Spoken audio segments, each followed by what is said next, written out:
Good evening, everyone.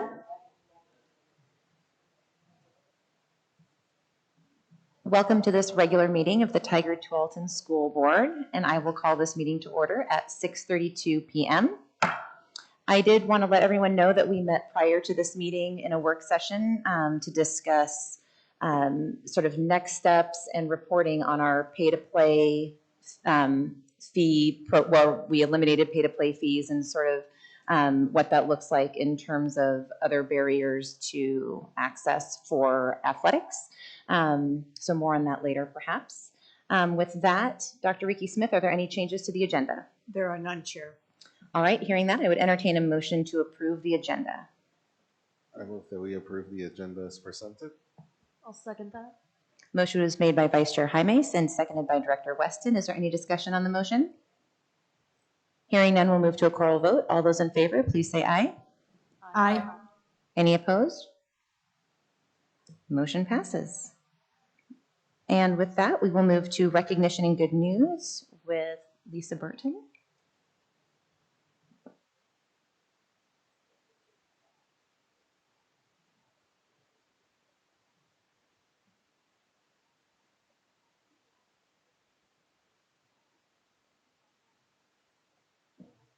Okay, thank you for your patience. Good evening, Board Chair and Board members, Dr. Sue. Oh, are we here? Are we just this is what we're Sit doing? down. No, sit down. Please sit down. Good evening, everybody. Joining me this evening is Diane Lieberg with Tualatin High School and Danielle with Metzger Elementary. And they are two of our wellness coordinators in the district, but we have a wellness coordinator for every school. And next slide, please. So this evening, we are here to recognize our wellness programming across the district. We've had programming for the last 6 years. We're going into our 7th year. We had an OEA Choice Trust grant for 6 years, which supported our wellness coordinators in all of our buildings. And these are the first slide of wellness coordinators. And next slide, please. And then this is the second slide of our wellness coordinators. And we sunsetted that grant last year, but our district graciously budgets, has continued to budget for wellness, and so we were able to continue supporting the wellness coordinator positions with the district funds. We applied for another grant through OEA Choice Trust, which is a sustainability grant, which they granted us, which has given us additional funds to support activities in our buildings. So we are continuing to have coordinators and activities. Next slide, please. So I wanted to just share with you some of the things that are happening across the district, and Diane and Danielle will also share what's happening in their buildings. But some of the things that support wellness and what staff appreciate are just additional grateful activities, but also ways that we can show appreciation for our staff. And so this is an example at Tualatin. They had Pacific Perks come in with a coffee cart and smoothie cart after the Christmas break or holiday break. Next slide, please. And then here are just some results, and I won't go through them. Board members and community, you can look at the slides in the packet, but basically showing some of the results of the surveys that our coordinators give out to their staff every year.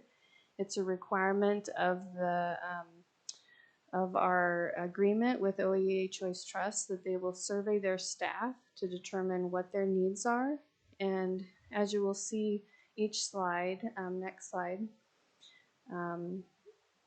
each school is a little bit different, what staff say that they need and what they would like to utilize, would like the wellness dollars to be utilized for. And so every coordinator has to work with their building to determine what their needs are.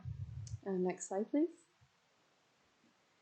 Here are just some more examples of the survey results when they surveyed their staff this year. Next slide. And then some additional information.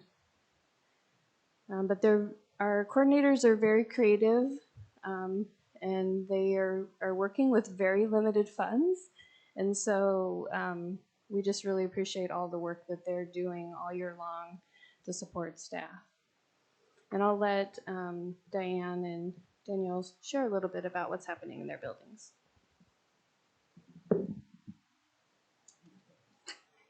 Go right ahead. Okay, so I've been the wellness coordinator at Tualatin High School from the beginning. So I'm on my, 6 years, but I'm actually graduating this year. We're trying to find a replacement for me. I know it's tough, but we're trying. But I have the privilege of, I got the Kaiser Wellness Grant last year, so I have the privilege of spending it this year. So we have a really cool space in our staff lounge because we don't have any other place in the building. So we took a corner, and I got to order just a lot of cool things to make that space super inviting. So we have a nice comfy rug and 3 massage chairs, and we've got a salt lamp and some healthy snacks and a couple of yoga mats. Oh my gosh, so much going on in that corner. But here's the happy part about that is every time I go in there, because it happened this year, people are there. They're being together, creating community. They're happy. They're getting a chair massage. They're having a snack, and it's lovely. So that's what I'm happy for, is just that's what I want, the community in the school, people coming together. So there you go. So at Metzger, we don't have any space either. And last year, I started decorating the bathrooms. And I had staff come to me and was like, I love the fact that we have a chair in the bathrooms now. Can we have a desk put in there? That's their own. So they do. They go in there, and I have just put different things on the walls, and I try to get soaps and lotions and things from Bath and Body Works. And but yeah, it's their own little space they can go to and just take a break where nobody can bother them in there, you know. I have a couple people that are like, I don't like that, but the majority love going into the bathrooms. So this year I plan on finishing up that and buying more stuff for them for the bathrooms. And we had to be really creative at Metzger. And so this last December we played a gingerbread game. We had 6 gingerbreads, laminated gingerbreads, and it made everybody so competitive. It was hilarious. So whoever had a gingerbread at the end of the day got a prize from me. And at the bus, at the dismissal, everybody was running around trying to get a gingerbread from people. And it really was fun. So much fun. Everybody loved it. We're going to do a snowflake for this month. And the other thing that I'm really focusing on this year is the mental health of our staff at Metzger. It's, we all know it's been tough. And so we have a staff appreciation wall that we're putting up, and we are going to be celebrating each grade level every month, of not buying them anything, but just having the kids make cards, having staff make them cards, and just surprising them and putting them on their desks or whatever. And that will last about 1 week a month. We've done it for the learning specialist assistants, and they loved it. And that's what got me thinking we need to do it for everybody. So that's our plan. And lots of happy hours. Mm-hmm. Yeah, and I would have to say that looking at all of the survey results, really coming together, being able to have time to come together, even though it's tough, is really important for all of the staff in all of our buildings. And the grant that Diane was talking about was an additional grant through Kaiser that we can apply for, that we can get up to 5 of our schools can receive at least $5,000 for a space in their buildings. And so it is tough because a lot of our schools don't have an actual space, and they have to have a designated space to put those funds towards. But luckily, Tualatin has a little corner of their staff lounge, and Tualatin Elementary, Durham Elementary this year was able to turn a closet into a meditation, mindfulness break space. So we'll have some photos of that when they're done creating that space at the end of the year. But next slide, please. One other thing I wanted to share that all of our coordinators help manage is the Walker Tracker activity program and application, and we have staff that participate with that, walking really any activity. There was a challenge across districts this year. 38 districts participated in, and our staff, had a pretty good turnout, I think, in all of our schools. Next slide. There's an additional grant that Brian is my co-chair for the district for wellness, and we're applying for another grant through MODA for $10,000, and we recently sent out a survey that they required. And we're always asking our staff to complete surveys, so it's a lot to ask of them sometimes, but hopefully that will be an additional funds that can be applied for this spring for activities. But I just want to thank Diane and Danielle for being here, but also all of our coordinators across the district with the work they're doing to be creative and find ways to support staff and create spaces for them, and then just help them know that they're appreciated. Any questions? Questions or comments? Does Jill have any? I can't see. I'll just say thank you. Oh, no, go ahead. Just say thank you for your work. Thank you. Go ahead. I was going to say the same thing. The work that you're doing is making an impact on teachers' mental health, and that's huge. And when you think about, it's a relatively small number of dollars, and you divide it among all of the teachers in the building, it's a significant impact. And thank you very much for the work that you're doing, and the creativity you're putting into it is amazing. And I want that massage chair. I think involving students is really fun, and thank you for all of your work. I noticed in the presentation that one of the motivations was building community, and that was actually higher than the incentive for prizes, which I thought was great. So thanks for your work in doing that and supporting staff. Oh, go ahead.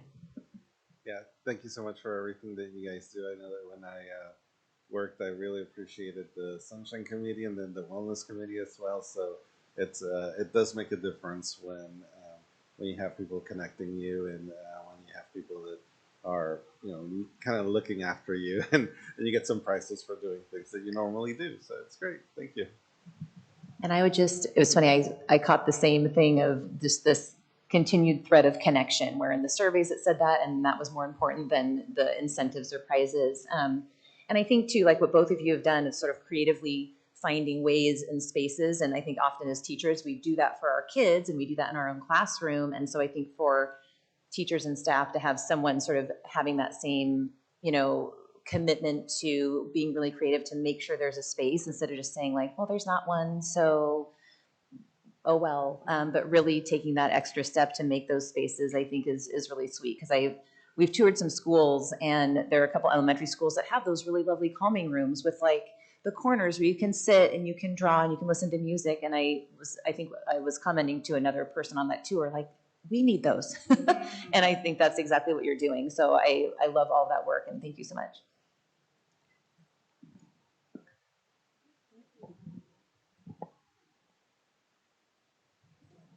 All right, and with that, we'll move into student representative reports. Whoever would like to begin. I'll go first today.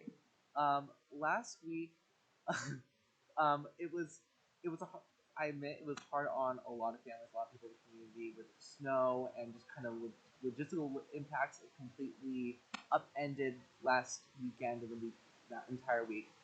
That being said, academically, it could not have fallen at a better time.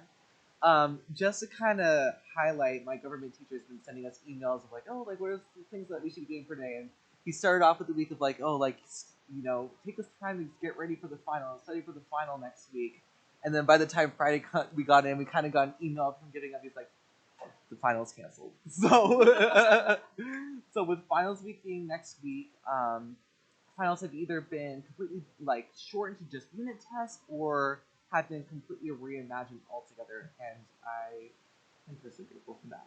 Kind of on top of it, there was a blood drive that I hosted at Rice Church.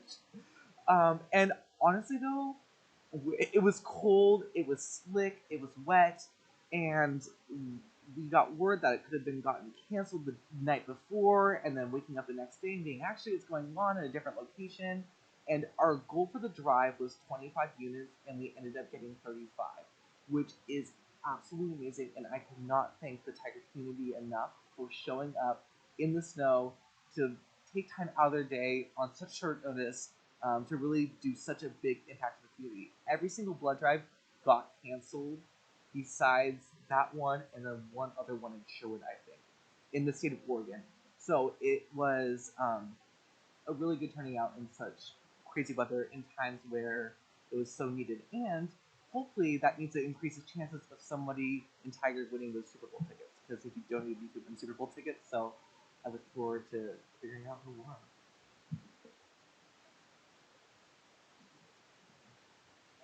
Firstly, I want to say ditto. I'm very glad most of my finals are canceled, and the ones that aren't canceled, I officially can bomb and still get a good grade. So, great news.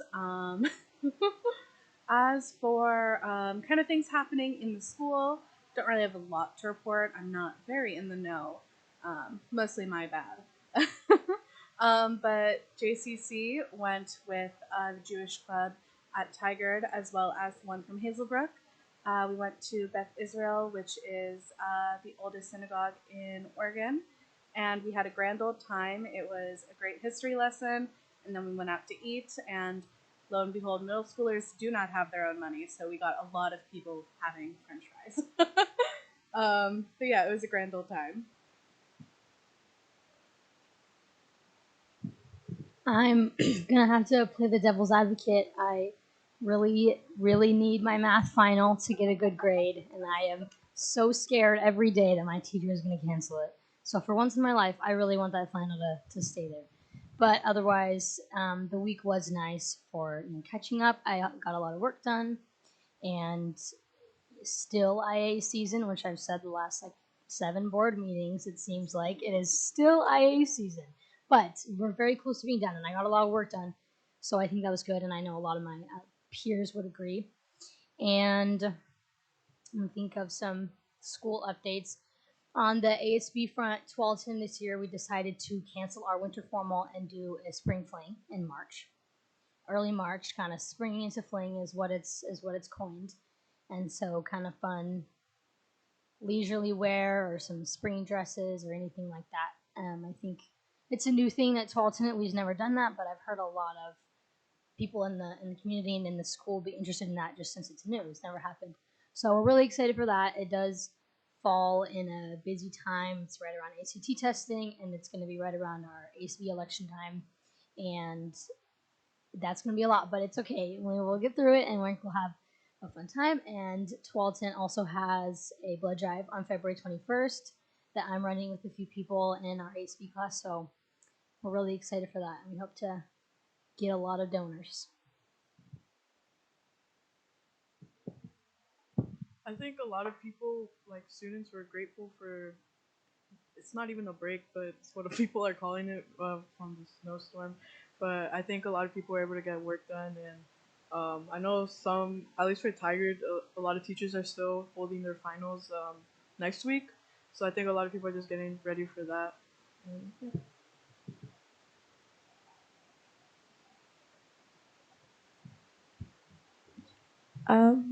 I'm gonna talk about something a little different today that's kind of close to me. It might take a little bit because I wrote a lot, but I really wanted to share this.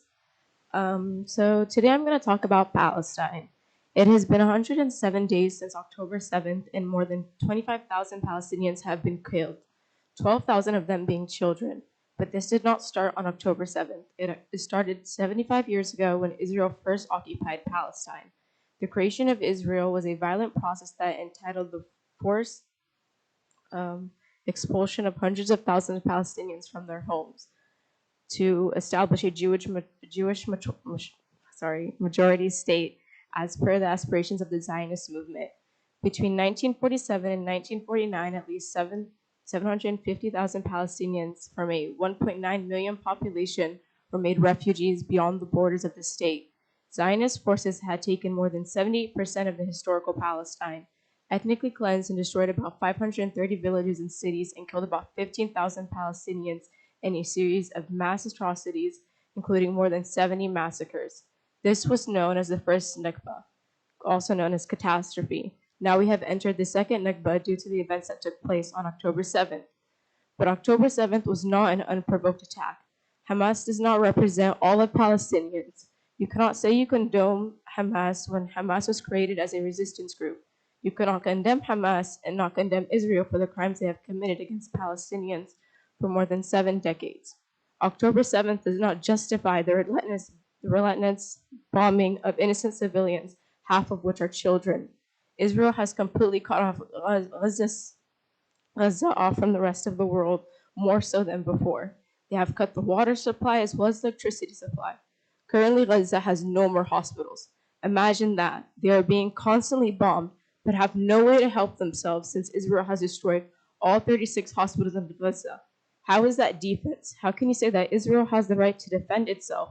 Nothing justifies this. This is a crime against humanity, and we are watching the ethnic cleansing of Palestinians.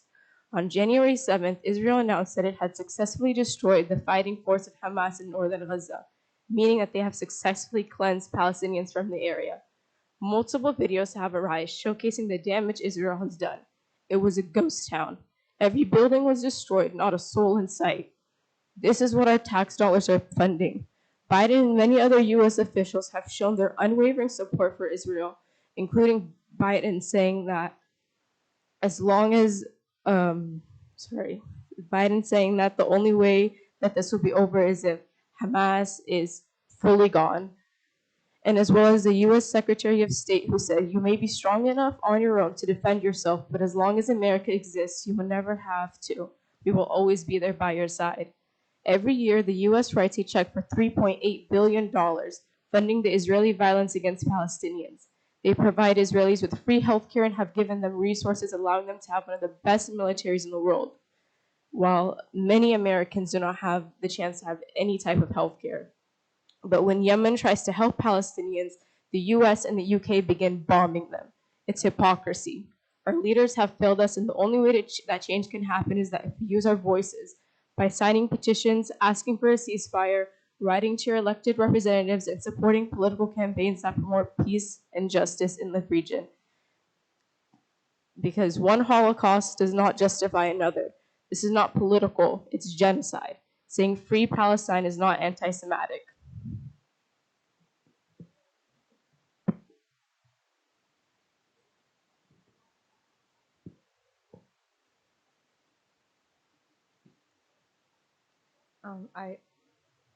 It's hard to follow up after that. That was amazing, by the way. I was sick 2 weeks ago, and then last week there was nothing, so I don't really got anything. Sorry.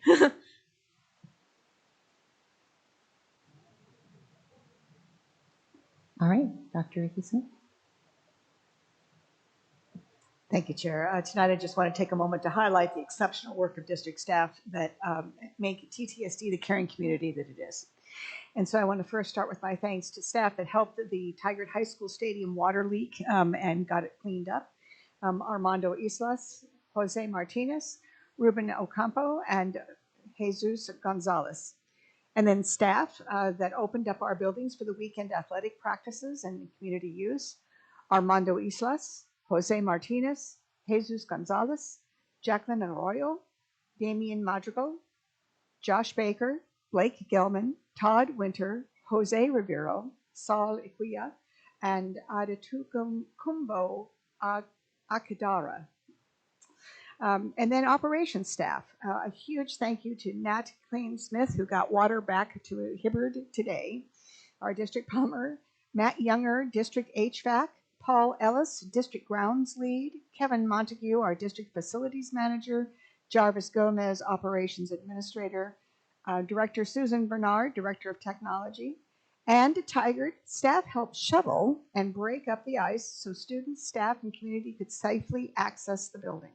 So a huge shout out to AD Ryan Taylor and his children, and to Jeff Garman, the wrestling coach, and his children for helping make that wrestling tournament come alive and be possible.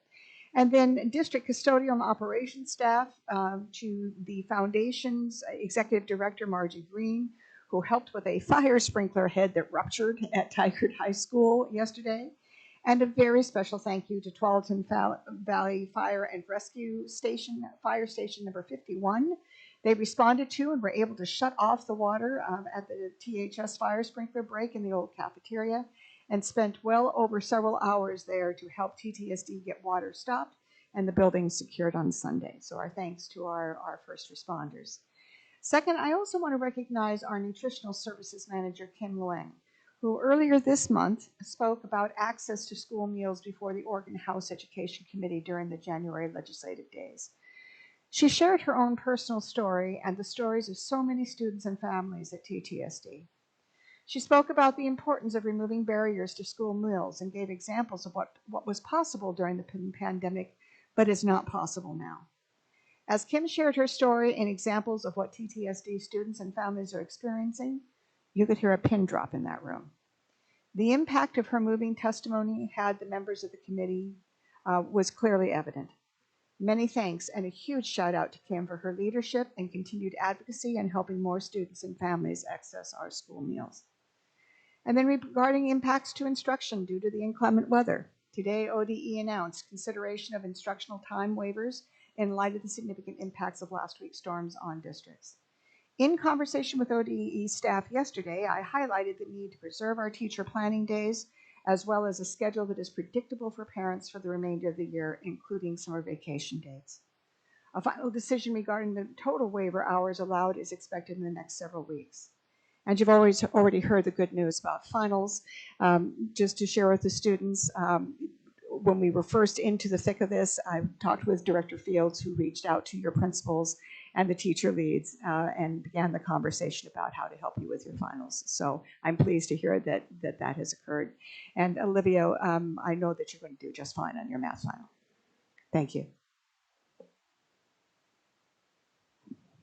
All right, board updates. Anyone want to go first? Vice Chair?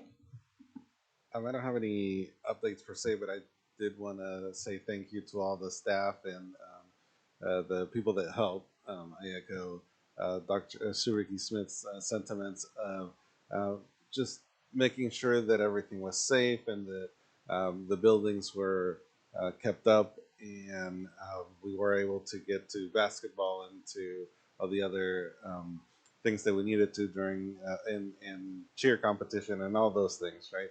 And so I just want to make sure that you all know that we're grateful. As a community, we're grateful for you all. Dr. Miles.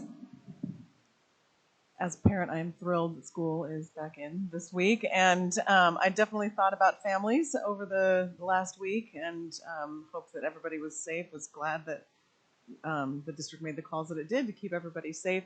Also wanted just to echo Vice Chair Hymas's thanks and Dr. Ricky Smith's thanks for staff who worked so hard during all of that last week to keep everybody safe and buildings protected. As far as updates, I won't say much about this because I was mostly there as staff, but I went to the OSBA board meeting over the weekend, and then today got to participate in a policy committee meeting. So that was nice, and happy to just be back to business as usual. Director Zershmi? So I would like to say I echo others. Thank you to the staff that did so much during the ice storm to keep our buildings safe and secure. I wish that Directors Bernard had come by my house and shoveled the ice away from my house, and then I would not have slipped on the ice and hurt myself, which is why I'm not at the meeting tonight. But I'll forgive them. I did actually have some real news to share, and that is that over Christmas break, I put my name in the hat for the Legislative Policy Committee at OSBA, and I was selected. And so last Sunday, I started my term as an LPC, Legislative Policy Committee member. So if my fellow board members have legislative issues that they'd like to bring up, let me know. I'll be starting to send out emails to all of the OSBA members within Washington County, which is the region I'm now serving. Director Weston? Thank you, Chair. So as we celebrated Dr. Martin Luther King Jr.'s birthday last Monday, I feel it is fitting to remark on his legacy. It's not hard to argue that all American institutions have some history or element of racism. Workplaces, housing, law enforcement. It's true for education as well, with entrenched disparities showing up time and again. And I applaud our work promoting an education for all of our young people that honors their potential and their dreams. And I appreciate how the TTSD board and administrators stand strong against racism and other forms of hate directed against our many vibrant communities. And I stand with them. There is another thing about Dr. King that I want to also discuss. Now an icon for racial equity, he was not universally celebrated during his own lifetime. The last Gallup poll before his assassination found that most Americans held an unfavorable view of him. The purview of Dr. King's work included topics that still stir divisions today. Dr. King was a friend of working people, and he held up their struggles for safe working conditions and fair wages. Dr. King said, "Our needs are identical with labor's needs: decent wages, fair working conditions, livable housing, old age security, health and welfare measures, conditions in which families can grow, have education for their children, and respect in the community." In a telegram to Cesar Chavez, he wrote, "Our separate struggles are really one, a struggle for freedom, for dignity, and for humanity. You and your fellow workers have demonstrated your commitment to righting grievous wrongs forced upon exploited people. We are together with you in..." Continue having those conversations. So I just kind of wanted to acknowledge that as well, and it kind of goes seamlessly into some of the topics that you talked about as well, Director Weston. So that being said, I don't have a lot to add. I was also, as a newly minted board member for the OSBA, I attended the board meeting this weekend, and it was really wonderful, and I learned a lot. And as part of that, I'm also on the LPC with Director Zerschmied. So, we went to that first meeting yesterday and got a lot of great information and understanding around what the sort of the goals, the hopes, the legislative advocacy will be for this short session in terms of what that looks like for education, and then moving forward into looking ahead to 2025 when it's a long session, and really taking a hard look at some really big things like the QEM and how we are allocating funding for our kiddos. So with that, I will be done. But we have 2 birthdays to celebrate. Crystal, you were not here last time. So we get to celebrate you twice, which is perfect. So we have Zinnia from January 10th and Crystal for January 25th. So Patty was amazing and mixed it up. So we have little crumble trees.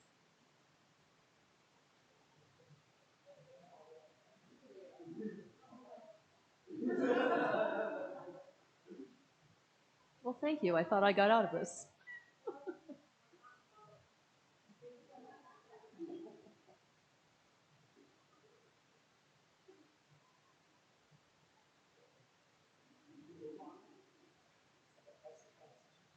And then we have one here. And we're going to pass them this way, Dr. Sue says. Sorry, Kristen. And Patty even got the crumble cutter, so they're all perfectly divided into little quarters, each cookie. So you can try as many as you want. All right. And Patty, I'm just checking we have one public comment. All right. So is John here?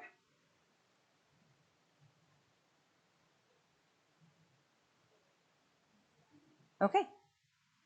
So we have no public comment. Going once, going twice. All right. So with that, we'll move to our first report and discussion item, which is the demographer's annual report with Director Moore. that can.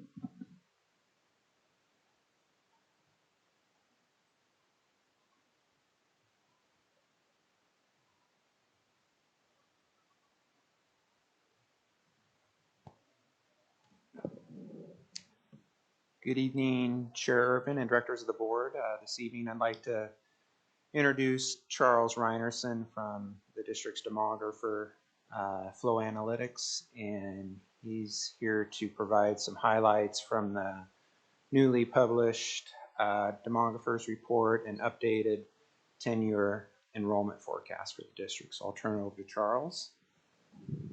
Thank you. I believe you have board members have the report.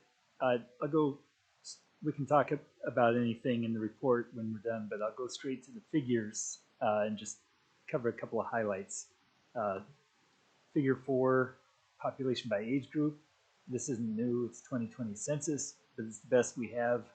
What I wanted to highlight there is that the population of the district grew by over 10,000 residents between 2010 and 2020, but the population under age 18 actually fell according to the 2020 census count.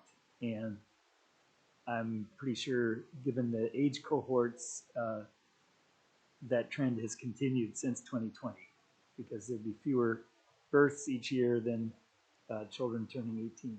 Our high school enrollment is pretty big. The birth cohorts are smaller and smaller. So we're losing a child population. It's kind of the answer when people say, well, how come all this housing is going in and people are moving in, but enrollment's not growing? You know, a big part of that is just the population age structure of the district. Next figure 5, once again, we have measured the average number of students in different types of housing units, and we looked at all of the new homes built over a 10-year period this time, from 2013 to 2022, and then compared them with the October 2023 enrollment, measuring 0.37 K-12 TTSD students in the average detached single-family home. So for every 100 homes, that would be 37 students. About half of that for row homes, townhomes. And then multifamily, a big difference whether it's market rate or income restricted. And within the income restricted category, big difference, well, within either category really, big difference depending on the unit mix. So we look at all that really closely. We use these rates to try to anticipate when there is big development that's focused in a particular attendance area. We use these rates to try to anticipate how many students are coming, particularly when there's affordable housing or big subdivisions. One more note on that, you know, people want to sort of make this additive. We have, say, 12,000 students now. If there's going to be 1,000 new homes, would that be plus 370? Well, if it happens gradually, you know, the aging in existing homes kind of undermines the addition from new homes. And we only measured homes built in the last 10 years, but when I've done this in many other districts, there are always fewer elementary children in homes that are more than 10 years old. So as that new housing does add students, but there's kind of churn and aging in other housing. So then we look to the future. Both the map in figure 6 and the table in figure 7 cover all of the housing information that we've gathered from the local planners of the cities and county. And we see a lot of multifamily development going in the Tigard Triangle, which is all in the Durham Elementary area. And a couple of those developments are income restricted affordable housing too. So we're keeping an eye on those, as well as we always try to stay up to date on what's going on in River Terrace and in the future Kingston Terrace and King City. So the King City planners are very optimistic that some of that's going to be taking off within 2 years. And of course, River Terrace is a lot of development going on right there, but only a couple more subdivisions to be built out there. But currently, lots going on. So that's factored into our forecasts for those particular schools.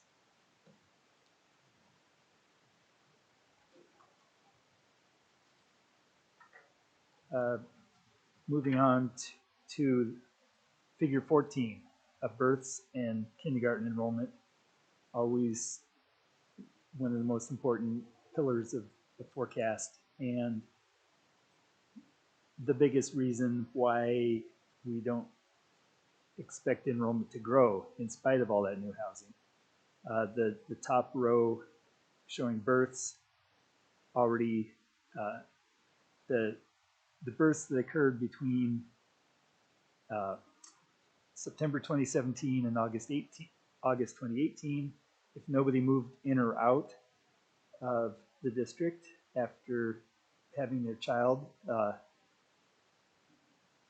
those would be the children eligible to enroll in kindergarten this current school year, 23-24. So that double line there where there's 705 kindergartners enrolled this year, that compares with 1,000 births 5 years ago to women residing in the district. So the ratio of 0.71, it's down since before the COVID pandemic when it was closer to 0.8. And we did forecast it to climb up gradually. It has not yet, as compared with last year and the year before. So we still, in our forecast, have some recovery in that ratio. And you can see that out to the right. Beyond the double line, 0.74 next year would give us 693 kindergarten. However, the top line is showing more birth decline in the years that we have been able to measure all the way out to 2022. So even with that recovery in the ratio, we don't anticipate growth in the kindergarten enrollment.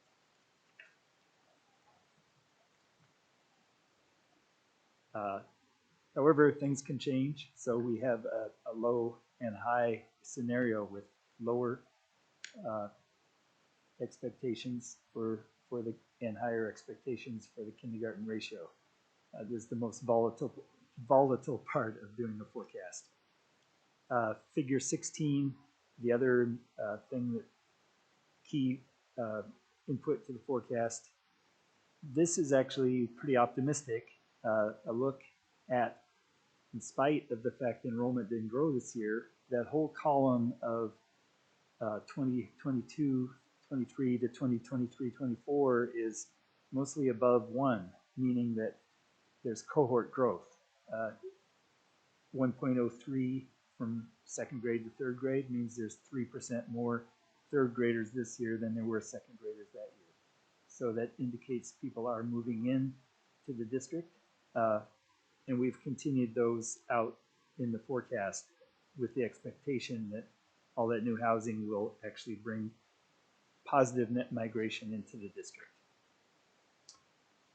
And the results of all that are in the next several figures. The middle forecast, which we say is most likely and which the individual school forecasts are consistent with, shows slight decline over the next next year and thereafter, leveling off a bit after falling by about 400 to 500 students in the long run. K-12. The grade groups next, figure 18. Kindergarten, the losses due to the smaller, K-5, due to the smaller birth cohorts and incoming kindergarten. And the middle school and high school fluctuate due to the size of the existing cohorts that are already in the system. I compared with last year, which was the first year that the forecast was done by my current firm, Flow Analytics. Because we did a forecast last year, on the very last figure, figure 23, I was able to compare the forecast with actual enrollment this year. And K-12 total, if you look at that middle forecast and say it was a really accurate forecast. However, the biggest error was in kindergarten. We forecast in the middle series 755, the actual enrollment 720. Incidentally, that kindergarten figure that we looked at earlier said 705. That's district residents, didn't include a handful of students coming from out of the district. So that, but this, I'll leave you with this. You know, I've already compared 7 of the forecasts that we did for 7 different districts in Oregon, Washington, and California, and every one of them was pretty accurate, K-12, but every one of them, the kindergarten came in smaller than we expected. So this is not affecting just Tigard-Tualatin. This is kind of a trend, a national trend in public school enrollment. So I'd be glad to go back to any of the figures or have a discussion or questions any board members would like to engage in.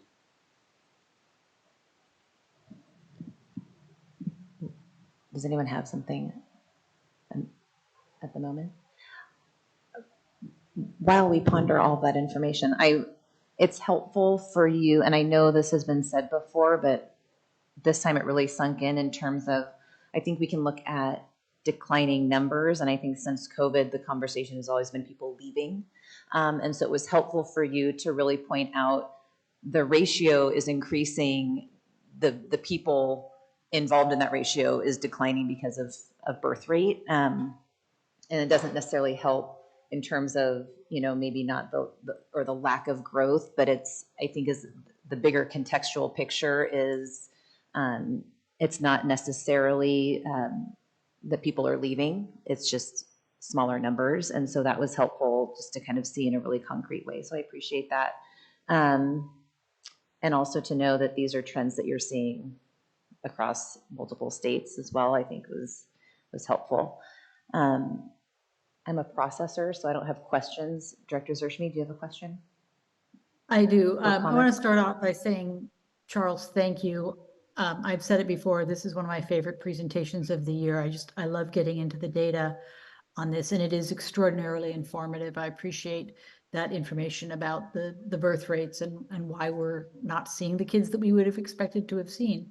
I wanted to ask you a question on figure 5. And of course, it's in the footnote. In figure 5, footnote B says it excludes senior housing. So when we're looking, this is the graph where we're looking at the number of students per housing built. And I'm curious what you mean by senior housing. Are we talking about anything that's 55 and over, or are we talking specifically about like assisted living center type of housing? Anything 55 and over. And hopefully we're able to identify that, you know, if we want to take that out of the denominator when we calculate these rates.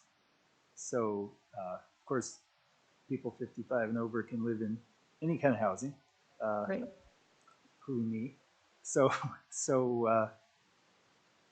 and our population is aging, so there are plenty of older folks out there occupying, you know, the general housing stock. But if it's a development, a multifamily development that's designated 55 and over, whether it's independent living or senior living, we try to take it out of that denominator. And is that the way you've always done it?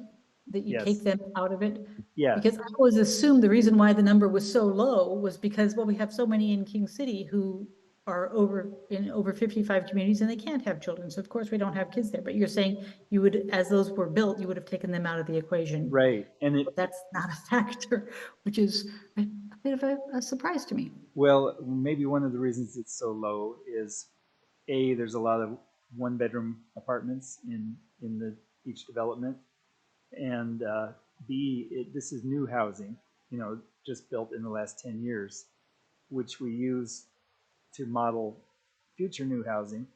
But there's, the trickle down of housing that's 30 or 40 years old is probably going to be more affordable than the brand new housing, and more likely to have more families with children. So this is new housing, and it does include a lot of one bedrooms. So that's probably why it's so low. I think too, the old stereotype of new houses going up in a subdivision and young families buying them with lots of kids, that is no longer the standard for housing being built. Yeah, well, having lots of kids is no longer the standard. So that's also true. That's a big part of the equation. Thank you very much. Anyone else? Questions? All right. Well, thank you so much. I agree with Director Zershmi. This is always really fascinating and a lot to kind of chew on. So I feel like it's one of those things where next meeting we might all have a bunch of questions after looking at all this, but I appreciate it. Thank you so much. Okay, thank you. All right, and next we have the first quarter data update with Dr. Ricky Smith and team.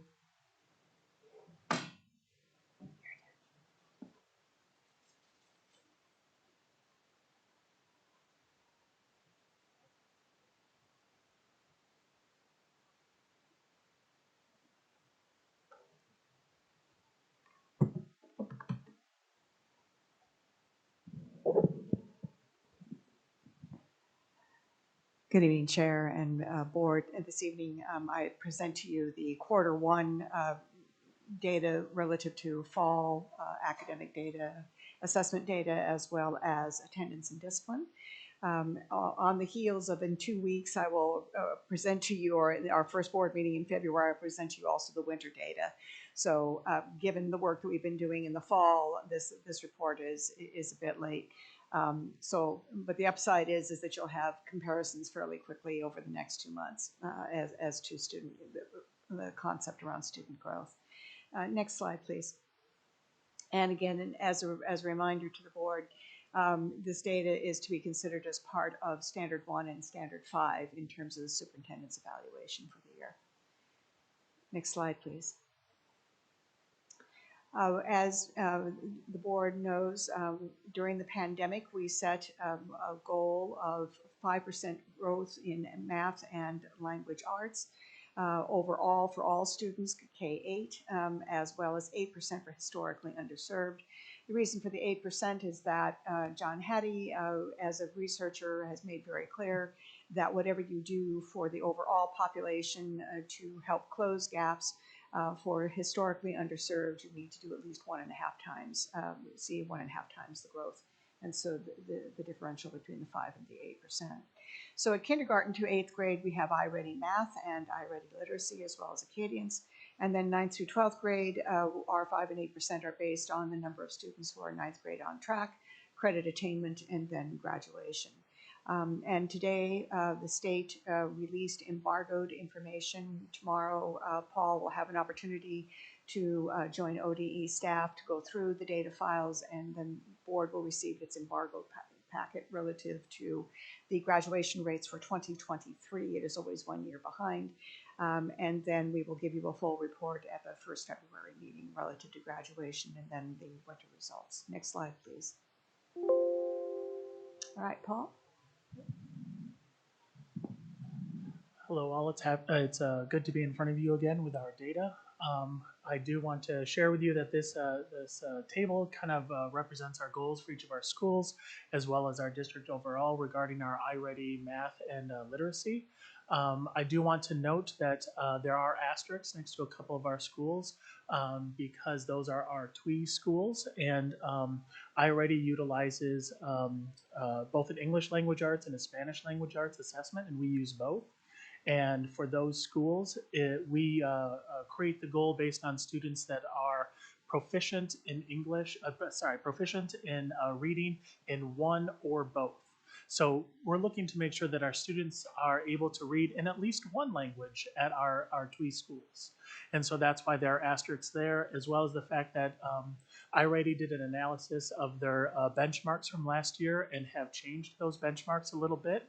And so I'm going to need to update this table with those new benchmarks, and you'll get an update of that when we report again. So for example, our district data there says that about 61% of students in the spring of last year met benchmarks.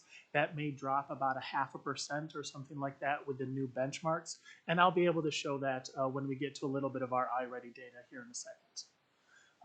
But these are the goals that we have set for each of our schools in our district overall, with the spring iReady being the benchmark, and then the middle bar for each of them being our goal by the end of the year. And then by the end of the year, I'll be able to fill in that last column of data. Next slide, please. Oh, unless, and as Dr. Sue had said, that our goals for high school are mostly around credit attainment, 9th grade on track, and graduation. And so these are the benchmarks that we have from last year in the spring of the percent of students that met those benchmarks, which is 6 credits by the end of the year. So we want to have 6 credits in 9th grade, another 6 credits in 10th grade, and another 6 credits in 11th grade to finally reach at least 24 credits, which is the Oregon diploma by the end of their senior year. And so we have our percentage from the end of last year and where we hope to see ourselves as a district by the end of this year. Next slide. Ooh. Oh, yes.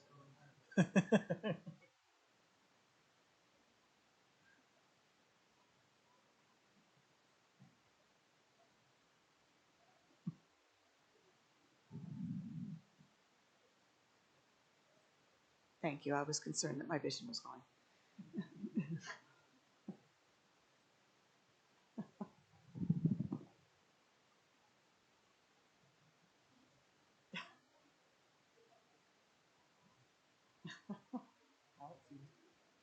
Is it sliding to one side, or am I getting dizzy? No.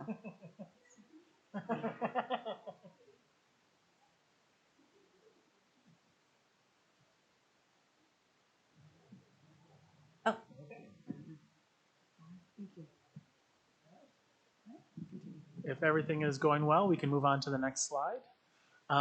With our iReady assessments, these are the numbers of participation for the fall. I'm going to go very briefly through our iReady assessments, as we're going to be able to provide an update here in a couple of weeks. So this is going to be a very brief update on our iReady assessments. And so we did have a high participation rate for the fall. If we move on to the next slide.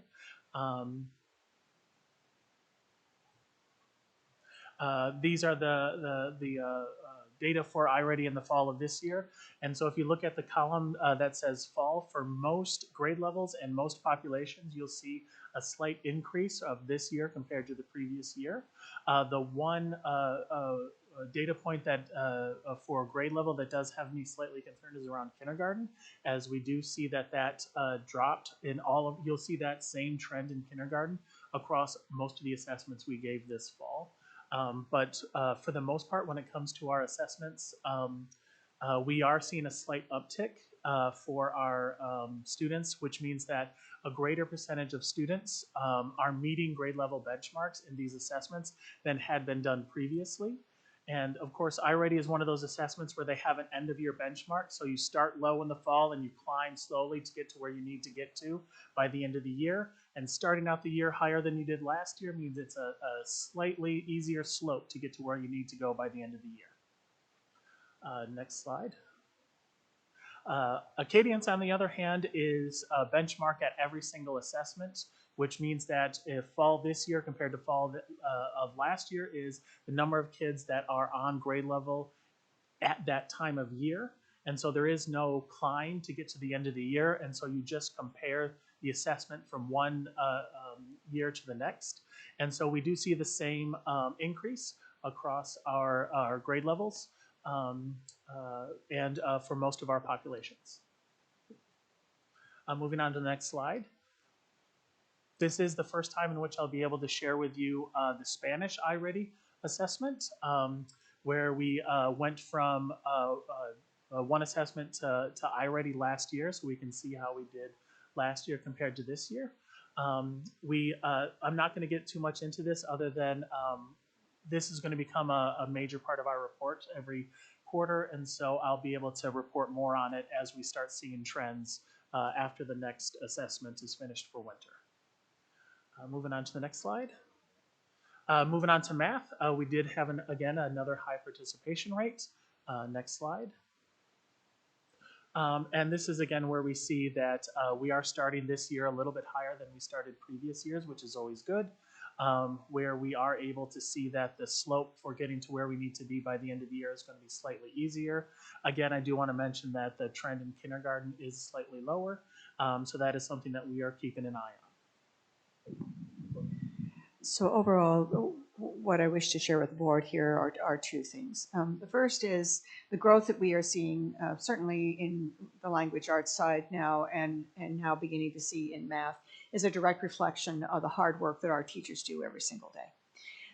And I really want to be clear about that because I think many times and I appreciate the board's comments relative to our recognizing the work and the growth that we have seen over the last several years relative to academic achievement, that it is related to the superintendent or only to the district, and it is not. It is our responsibility to set conditions and put tools into teachers' hands and then provide them the supports that they need to be able to do the amazing work that they do every year. So I really want to, again, give a loud shout out, and that's the reason for the Golden Hedgehog Awards, is also to recognize that this is the hard work that teachers do in the classrooms every day. And to provide some clarity relative to the classroom visits that I do, I have logged, there was a question around, well, how can you tell for the short period of time that you're in? An average class visit for me is somewhere between 20 to 30 minutes. And so I have an opportunity to sit and observe. And so for Tigard High School alone, for 110 classrooms, I logged almost 40 hours of observation with the principal. And again, it was not evaluative of the teacher; it was my opportunity to understand conditions and to work with the principal as to how can we continue to support the great teaching that is occurring. And so that's point number two. Point number three, relative to the kinder. We know this year, and we are not alone, and we've shared this with the board before, but not just statewide, but there is an article that came across during our ICE Age this last week that I will forward to the board, speaking to the fact that this year's incoming kinders, not just in Oregon, but across the United States, are probably the most impacted relative to the pandemic and were the least likely to access preschool. And so when we were seeing these dips, it is very, when I take a look at the differences there, that's really truly kudos to the teacher who is doing this work with them, that they aren't further behind. And I will be interested to see the winter data as well. But there's a great deal more background that has to be built with this incoming kinder class than we have seen in previous years, for where students have been able to access preschool education. And it speaks to the work that we do here relative to early learning and why that is so important. Okay, next slide, please. The data on this slide is regarding our level of chronic absenteeism in our district. And there are two rows within the table that I want to point out, which is Q1 of this year compared to Q1 of last year. And the reason that I want to point it out is that this is the first time since schools closed due to the pandemic that number is lower. So for Q1 this year, we have fewer chronically absent students than we have had in previous years. Again, we are not at pre-pandemic levels, but this is a great start in the right direction. for all of our grade levels. Moving on to the next slide. We are seeing that across all of our populations as well, save for our Native American population. Moving on to the next slide. Regarding behavior, the two data points that we have up here are, the first one on the left is regarding our referrals for behavior, bullying and harassment. We are seeing a slight uptick for Q1 this year than we have seen last year and in previous years. However, this is not the exponential growth that we have seen since the pandemic closure. We do expect to have a slightly higher number of office discipline referrals by the end of the year, but this is a indicator that that curve upwards is beginning to flatten. And in discussions with some of our administrators and our director of student services, a large part of this increase in referrals is also in the ability to, and the freedom to be able to make those referrals, and the awareness that has been created around feeling safe to make those referrals. On the right-hand side, we have those referrals focused on a definition of aggression and physical altercations. I put this in here as it is an example of the type of data that we are going to be including in our report from this point on, given the importance of this topic by this board, as well as being able to include data on hate speech. And so this is just an example of the type of data that we are looking at for how we might include it in our regular reports for you all. Can I ask a quick question before you move on? But of course. For these, on the right-hand side, for 23-24, yes, that's just first quarter versus a year, or is that apples to apples? Thank you for that question. I probably would have glossed over that. It is actually only the first month or so. This is part of a report that I believe I shared at the very beginning in around October, and how we are using it as a model for putting it in our regular reports. So yes, that 23-24 data only includes the first month or so of this year.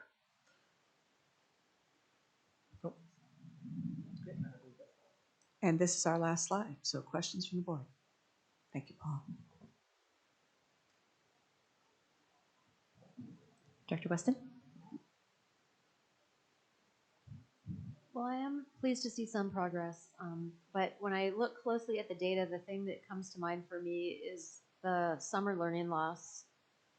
We see repeatedly the students come back from the long summer. We have a particularly long summer in Oregon at a lower level, and then they work to have gains, and a lot of them are doing, a lot more of them are on grade level by the end of the school year, but then the same kids come back and a lot of them kind of fall off and are again below grade level, and then that ball is kind of pushed up the hill again and it falls. And if you look at the graph over time, they generally start off where the teachers are able to get them to grade level in kindergarten and in first grade, and then fewer and fewer hit grade level over time.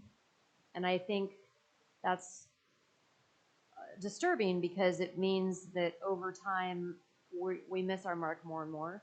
And I think it's probably a lot to do with our amount of the length of our school year, or because it doesn't look like we're able to cover all of our curriculum. And I'm interested in other people's thoughts on what others think that means. But if you look at the data, it looks like over time they're able to kind of get approximately where they need to go, and then it doesn't do as well over time as our students go through the system. I appreciate your comments, Director Weston. Having been both a teacher and a principal in a Title I school, where we battled that year after year, putting in summer programming was, in essence, extending the school year, helped a great deal. And so this has been part of our advocacy, ongoing advocacy at the state level, to reinstate early learning and summer learning dollars. And as part of the governor's early learning literacy package, she is also forwarding, and we expect to see during the short session, that there will be dollars to the tune of about 50 million given out across the state is our hope, so that we can continue to extend both literacy and math instruction during the summer, which will help because it shortens that gap. In essence, it extends that school year and it shortens that gap.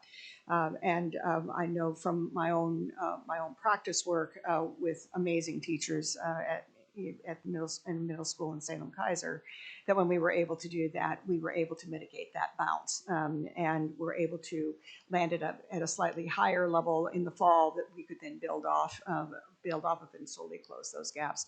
So you're absolutely spot on, and I think that is our opportunity, continued opportunity for advocacy. Is, in fact, I would advocate for, and many of my colleagues would as well, relative to year-round school with breaks that are no more than 2 to 3 weeks, throughout the year to try to mitigate that loss. So I know that's exciting to the students that are sitting over here, but it is certainly exciting to educators and to those of us who are looking to truly close those gaps. So I appreciate your observation. Director Miles? This may be a well-known phenomenon that I'm just not familiar with, but looking at absenteeism, the general graph goes from K1 to and then up to high school. Why do we know, maybe this is again commonly known, why K1 has higher absenteeism than 4 or 5?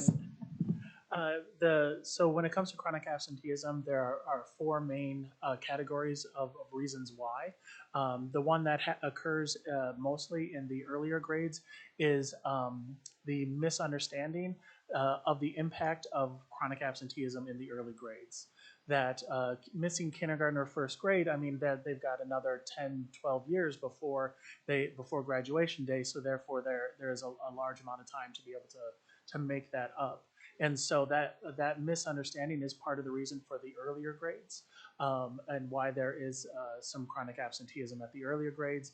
And then starting around 3rd grade, when state testing and we move from learning to read and reading to learn, you start seeing that the bottom of that kind of check mark looking trend. And then as we get into the older grades, you also have the switch from who is an influencer versus who is a decider. In the earlier grades, the parent decides whether or not a student is attending, whereas the child, of course, can influence that decision.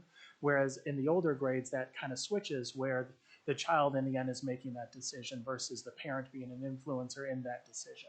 And so it kind of, the power dynamic does change a little bit. And so that's when we get into the reasons around disengagement or aversion to school. And I am completely blanking on the other one, the 4th one off the top of my head. And so, yeah. What I'll share with you, Director Miles, is that the superintendents, in fact, this week we'll be convening. Attendance is our #1 target this year.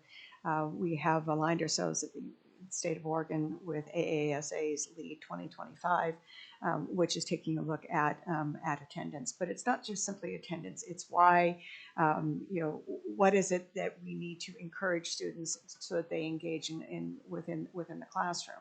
And what we're hearing, and we hear it from our own students, and I look forward to Director Fields being able to provide this information to you, that many of the students surveyed basically say, why does it matter anymore? And I think certainly having come through the pandemic and then taking a look at the issues that we as a society are dealing with, students can feel very much overwhelmed. And so is it relevant for me, what I'm learning in the classroom? Will it help me solve the next problems of my generation? And so this is something that we're taking a very deep look at and look forward to having Director Fields share that information. And it was also one of the reasons why I wanted to focus so deeply relative to high schools and observing in classrooms to get a sense of what are the methods that we are using in terms of instruction and how are we engaging students and what am I hearing students talk about and get excited about during their class period, because that also makes a difference as to whether I want to come in and spend my day there or spend it somewhere else. And I do apologize. The fourth one did come to me, and that is the barriers that occur. For example, what happened last week when it comes to being able snow and ice, and those barriers tend to hit harder when the child is younger.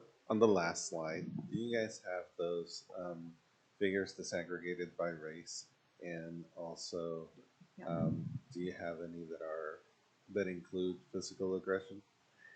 Yes, and in fact, let's see, instances, the physical altercations would be that data, but we can certainly get it to you disaggregated. And what we were trying to do is not overwhelm with, because these slides get pretty intense. But certainly in our next report for quarter 2, we can certainly provide that to you in a disaggregated method. Yeah. I just want to check with Director Zerschmied if you had questions or comments. I don't have questions, but I have to confess I was having a very hard time reading the tiny little font on the graphics. So I think when I get them in a format with larger font, that I might have questions later, but I'll direct those directly to the superintendent later. Duly noted, Director, and we will make sure the font is at least 12 point.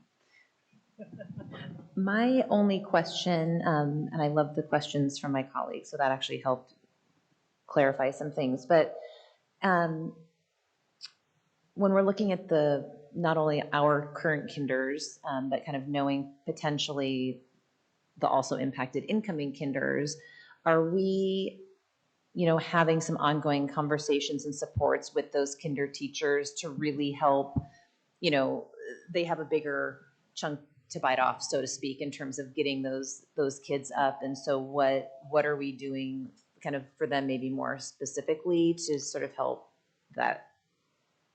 I think this has been a year of learning for us relative to the specific needs of this particular incoming cohort. It certainly has, the work that we have done this year, which we presented to you at the beginning of the year relative to the focus on oracy and the focus on the early literacy, and as part of the early literacy grant that we provided that you have approved for us. I think that the letters training specifically has been a game changer, and I have seen it within classroom instruction, not just in terms of the instruction, but also in terms of the ways in which teachers are collaborating with each other. And in speaking to our elementary principals, they've all said, Dr. Sue, this incoming class has been a challenge for all of us. It has tested the mettle of some very seasoned veterans.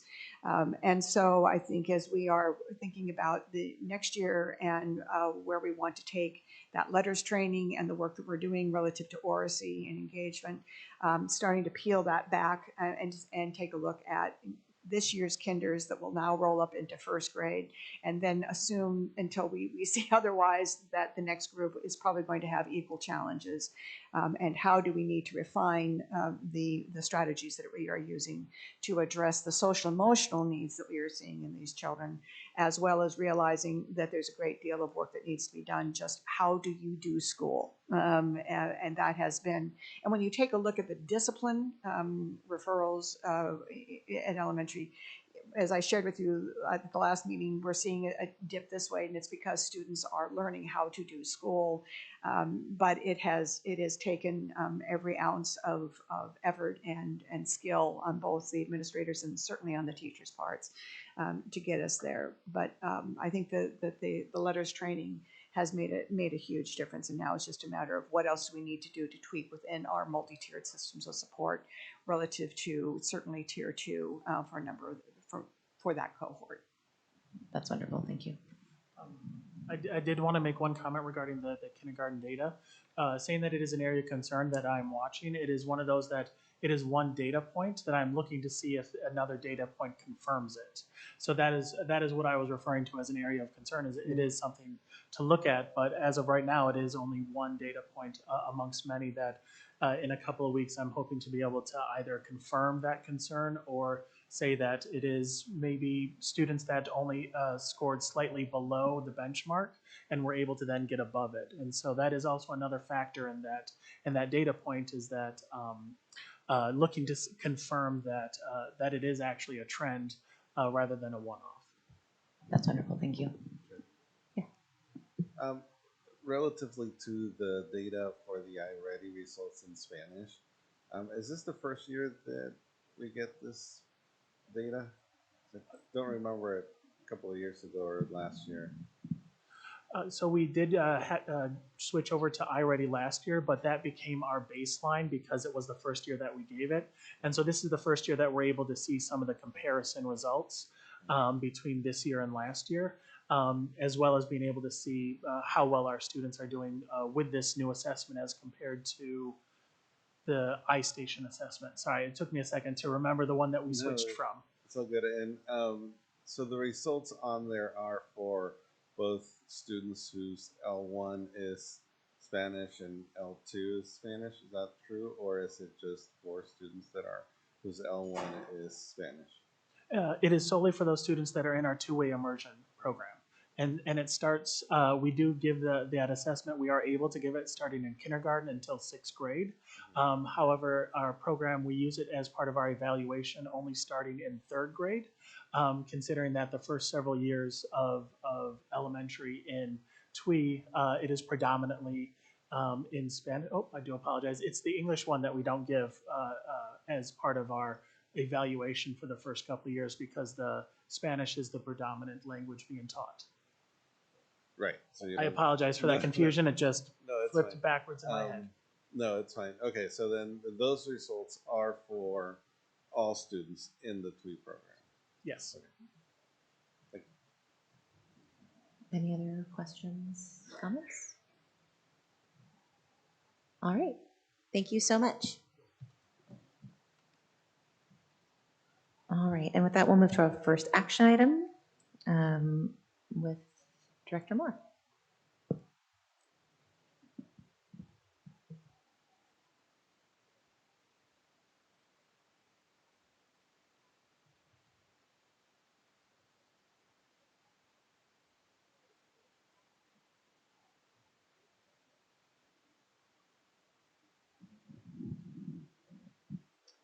Good evening again. This evening we're asking the board to consider Resolution 2324-07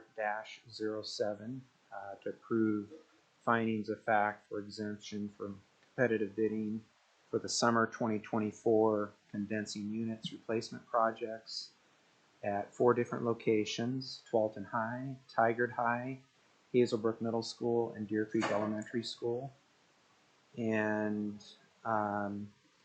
this exemption request is partly due to those 4 different locations and the technical complexities of these replacements in a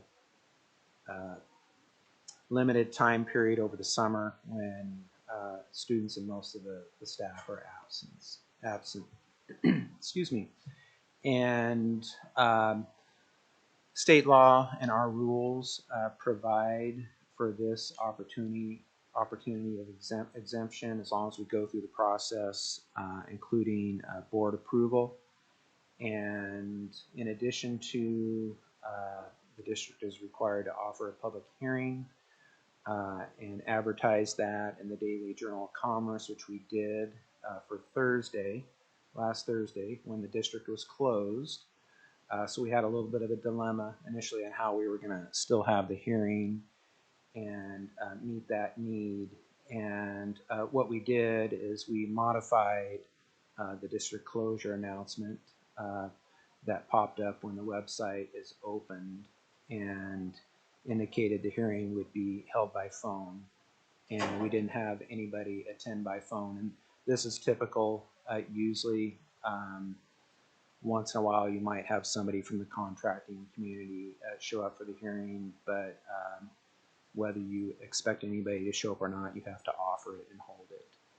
And so we met that requirement.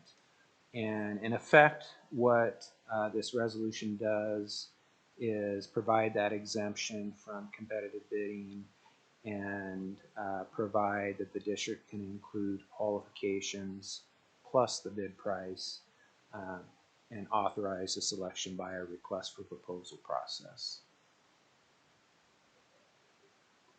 Director Weston? Thank you, Director Moore. I'm wondering if it's possible to have a baseline qualifications but still use a competitive bidding process. It seems that this could open us up to problems to abandon that procedure altogether. It seems like with competitive bidding, there is some expectation of the work being done and the person being qualified inherent to that process. So I'm interested in hearing more about why that should be abandoned. Yeah, so the qualifications-based process, in addition to the bid price, allows for review of the district or the contractor or the proposer's qualifications and experience related to the particular job. And in addition to evaluating the decision based solely on price, there's a scoring process. It is disclosed in the request for proposal, so the bidders or the contractors know coming in what they have to be, what qualifications they need, and then how the district in the form of an evaluation committee is going to score that. So on top of the price, this process allows experience and qualifications to be considered for making the final decision. Would it be possible to simply include the minimum qualifications in advance? Say we need to see these qualifications that you're looking for, require that, and then use competitive bidding, because to have a more nuanced and it seems it could open us up to claims of being more arbitrary or not fair, whereas we could just include whatever these qualifications are up front and say, if you don't have these qualifications, you won't be considered, list those out, and then go to the most competitive beyond that. If no one else is considered, it has the same result, but it's still following the competitive bid process. Are those the things that are in the RFP, sort of those minimum qualifications? That's what's part of that. And what I think what Director Weston's asking is we've done it that way too before, where firms are pre-qualified, and then after the pre-qualification process, the decision can be made on, of those pre-qualified firms, the firm that provides the lowest bid price is then awarded the work. This process we've done with various projects throughout the current bond, probably at least 20 to 2 dozen, and it served us well, and it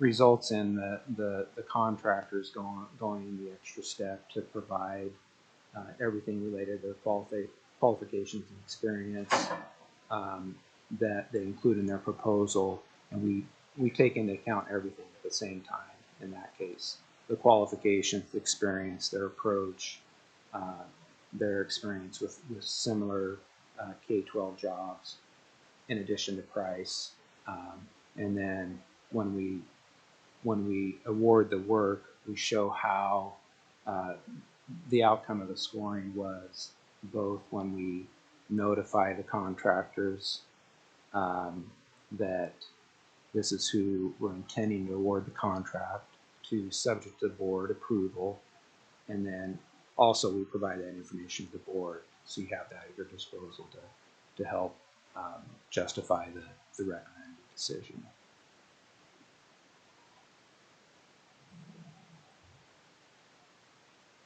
I just have concerns. I think we all know why there's been an issue that is, I'm not sure we can even discuss it since it appears to be pending litigation, possibly. Some kind of, I mean, we had another issue with a similar process, and I don't want to go through more than one of these kind of problems if we can avoid it. So I think unless we can, I don't know if we can speak freely about the other issue or not. yeah, we don't have any claim in our hands at this time. Well, in that case, I believe we can speak freely about it. So, would you be able to explain why this is different than the boiler project and yeah, what I would some, say is some logic as to the why other it was the other instance that's going on right now was, you know, we went through the process where we publicized, just like we are doing now with the process plus the RFP, and we had one contractor that after the fact they didn't question anything along the way, either the method of solicitation in the form of an RFP. You know, they didn't question anything until after a recommended award was noticed to them. And that doesn't mean that we weren't in the right place to go through all the steps to our process, including our public contracting rules, in addition to state law. And at this time, you know, we think we took the appropriate steps, we took the appropriate action, and the board acted at the front end on going through this process at that time. And we wouldn't bring this particular project forward if we didn't feel that it was the right thing to do for the district. Would it be overly difficult to do it the other way, though, to have contractors be pre-qualified and then just still use competitive bids to avoid that scenario? You could do it that way, but it's a two-step process, so it's gonna elongate the process. The tricky thing with these jobs, where there has to be the product ordered, but you don't want to do that until the contractor's not going to want to do that until you award the work to them. And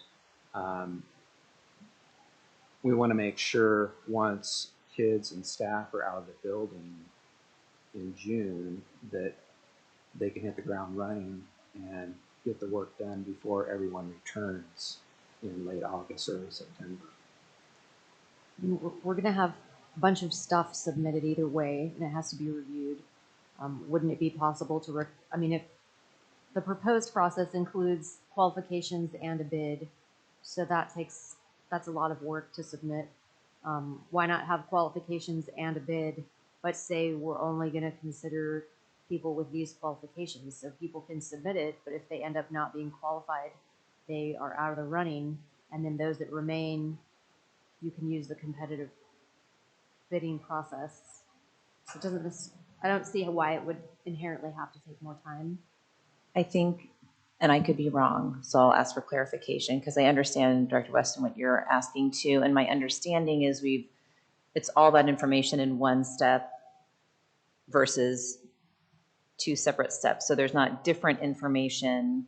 So it's almost like, you know, in the front end, kind of to your point, I'm not even qualified. I don't need to move on. So the only batch of people that you're getting, you don't have to look through. It's like resumes. You don't have to look through and see the people that aren't qualified, because they know on that front end that they don't hit those qualifications. So then it really does then just kind of bump to the bidding piece. Am I thinking about that correctly? In terms of like swishing the steps together? Yeah, well, with the process that we're doing, yes, we include everything we consider everything at the same time. And as long as we've gone through this part of the process where the board is authorizing this form of procurement, and what Director Weston is asking about is, yeah, a pre-qualification at the front end, and then have the qualified.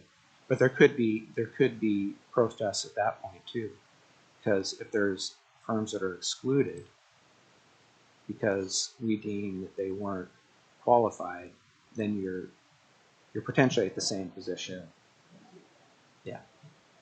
Well, kind of, because if you go for competitive bidding and if somebody bids and you go with the lowest price, you don't know if they're going to be qualified to fulfill the job, right? Whereas if you go for an RFP, then you put all your criteria out into the public, and then they tell you, yes, they apply for the RFP, and then once the RFP closes, then you select the one that meets the best criteria. And so you're not essentially going for price, you're going for criteria, and you're going for who meets your needs better. Whereas competitive bidding, you just take 3 bids and you pick the lowest price, and then boom. Other bids, it's a really pretty substantial process. Director Zerschmied? Yeah, I was going to say, because of public requirements for the competitive bidding versus the low price bidding, I really prefer this way of getting the qualifications so that we know anybody who's in there can do the work. And since we've already gone through the process of the findings of fact and the 14 days for the hearing, it seems like it would be foolish to then change the process, go back to the beginning of a different process and start all over again, because I am sensitive to the fact that this is a time sensitive issue.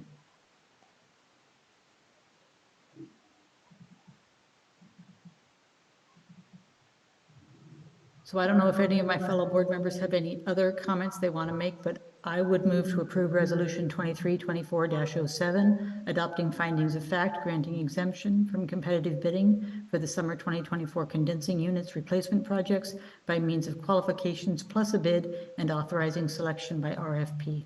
Second. Oh. A tie. All right. The motion was made by Director Zerschmied and seconded by Director Miles. Is there any discussion on the motion? I just don't quite feel I have enough information to support it. All right. Is there any further discussion after that comment? And then all right. So we currently have a motion and a second, and no further discussion. So with that, we will move to a choral vote. All those in favor, please say aye. Aye. Aye. All opposed? I was going to abstain. Okay, and an abstention. Thank you so much. And then we will move to action item B, another of the same. Another request, Resolution 2324-08, which is approving findings of fact for exemption from competitive bidding for the summer 2024 Tualatin High School controls replacement project. Again, due to the complexities of the project and the short time frame during the summer to complete this work, while staff and students are absent, again, we offered the hearing on Thursday, January 18th, and similar to the other project, this would provide means of determination by qualifications plus bid, and authorizing the selection by request for proposal.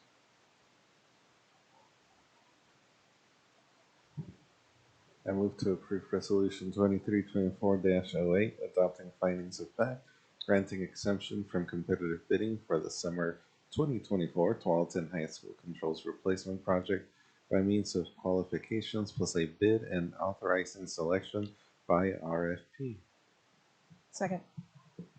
Motion was made by Vice Chair Jaimes and seconded by Director Miles. Is there any discussion on the motion? Hearing none, I'll move to a choral vote. All those in favor, please say aye. Aye. Any abstentions? Yeah, I'll abstain. Thank you. Yep. Motion carries. Thank you so much.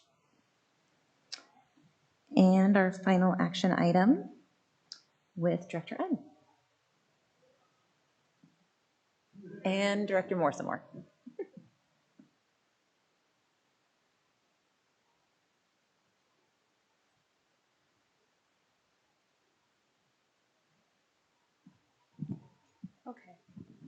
Good evening, Chair and Board and student reps.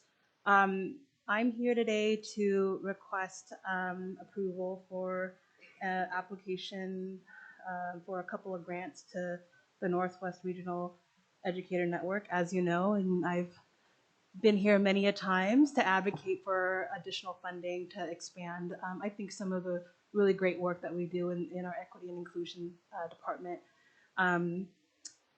And I believe you've read the cover letter. I can share a little bit about it. What do you prefer we do next? Over to you, Simon. I was just gonna make a motion. So. Bada bing, bada boom. Well, before that, do folks have questions, comments? I mean, it's all, I'm right there. It's all great and wonderful. Maybe I can just give a quick summary of what is it that Fantastic. I'm asking for. I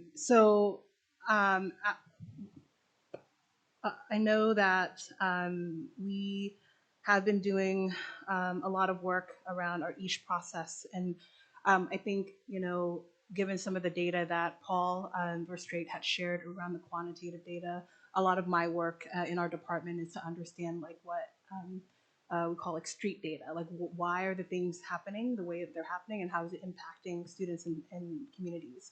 In that study, a lot of the work that we've seen is, you know, as students come back to school, they are also impacted by a lot of the conditions of social media, as well as pieces that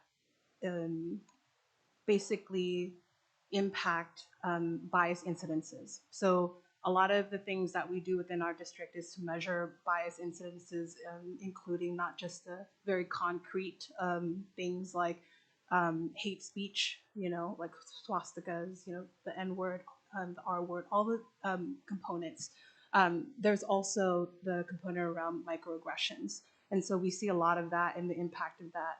And as we've studied that work, we've noticed that most of the time students who engage in bias incidences, they don't know. And a lot of the components around microaggressions are things that are unconscious. And so when we actually teach and educate about the impact of it, most students typically are able to not repeat that behavior. But we're finding that as we do some of that work, there are students that are impacted. And when we take a look at this aggregated data of who the originators are, we are finding that many of the students are multilingual learners who don't yet know the context of the history of some of the words. There are also students with disabilities. And so when we talk about the education component, my department is working on building out the tiered approach for repeat originators of these behaviors. And so I want to expand on that with the first grant, which is to support the EASH support system. And then also work on building out our basic needs infrastructure.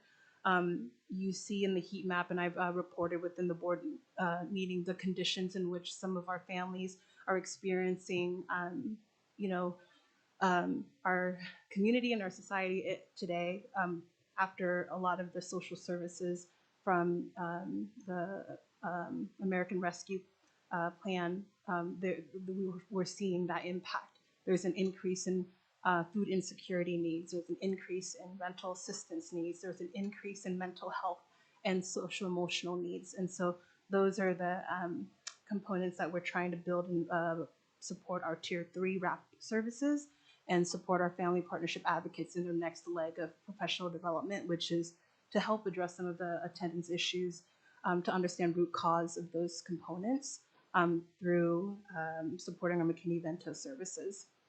So those are things I'm hoping to apply for the grant for. I mean, you know, I don't know what to say because $750,000 to go towards equity projects. You know, that's I think that's a great use of this application.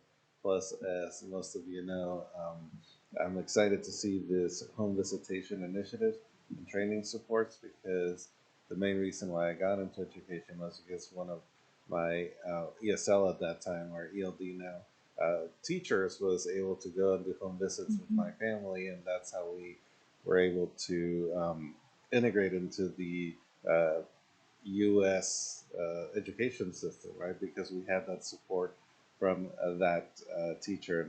And when I was in the classroom, that's one of the things that I did was home visitations, and it really helped me to get the training from at Northwest. And so I'm excited to see that we're applying for $100,000 to be able to give more of that training to other teachers.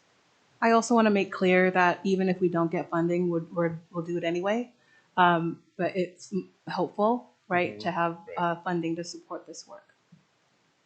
And with that, I move that the Tigard-Tualatin School District Board of Directors approve the Northwest or the NREN grant application as presented. I'll second that.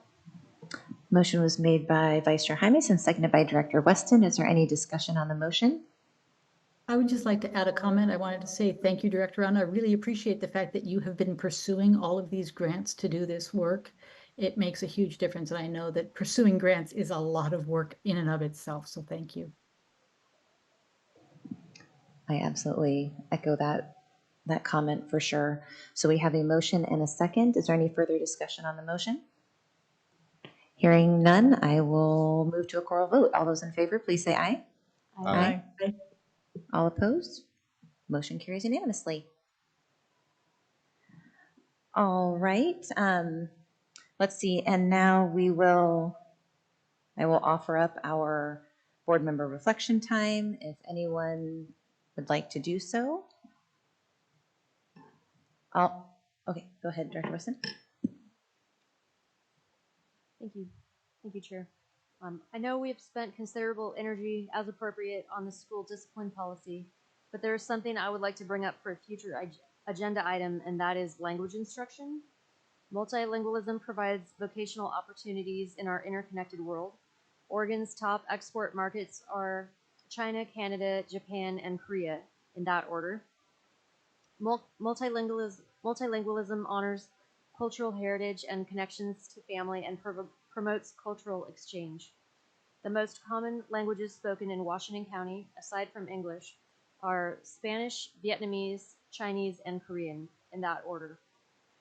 Brain science shows that instruction in more than one language increases brain plasticity and has other benefits. Learning more than one language is easier for young people and gets harder later. Unfortunately, aside from students lucky enough to secure a spot in the two-way immersion program, language instruction is currently treated as an elective for other middle school students and for high school students, and not treated as a core class. Often, students requesting language instruction are turned away. I'm also interested in discussing what language programs we invest in, considering the vocational and cultural purposes of language instruction. Fantastic. And when we, so I wrote that down, and so we can look at an agenda, put that on, and maybe when we kind of look at program inventory and some other things, we can absolutely have that conversation. That's great. Great, thank you. Yeah. All right. And with that, I will adjourn the meeting at 8:22 p.m.